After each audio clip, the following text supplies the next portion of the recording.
শীর্ষ পদে জামাত ইসলামী শীর্ষ পদ, তার মানে আপনারা বোঝাতে চাচ্ছেন যে আমির হতে পারবেন কিনা। এখানে আপনারা জানেন জামাতে ইসলামী হলো ইসলামী সংগঠন, তাই না?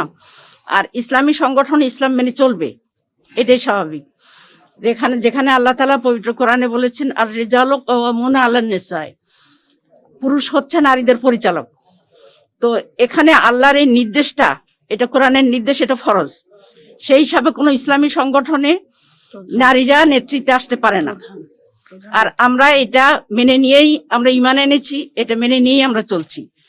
সুতরাং শীর্ষ পদে নারী আসাটা গুরুত্বপূর্ণ না, গুরুত্বপূর্ণ হলো নারীর অধিকার আদায় হচ্ছে কিনা।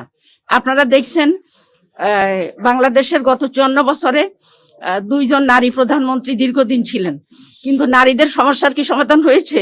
নারীদের প্রতি সহিংসতা কি কমেছে? নারীদের অধিকার কি আদায় হয়েছে? তাহলে শুধু নারী শীর্ষ পদে থাকলেই যে একটা কিছু হয়ে যাবে, কথা তো ঠিক না। বরং নারী হোক আর পুরুষ হোক, যিনি মানবিক হবেন এবং মানবিক মর্যাদা দিবেন নারীদের পুরুষদের সবাইকে, আমরা এই ধরনের নেতৃত্ব চাই। এই জন্য শীর্ষ পদে আমরা আসাটা জরুরি মনে করি না।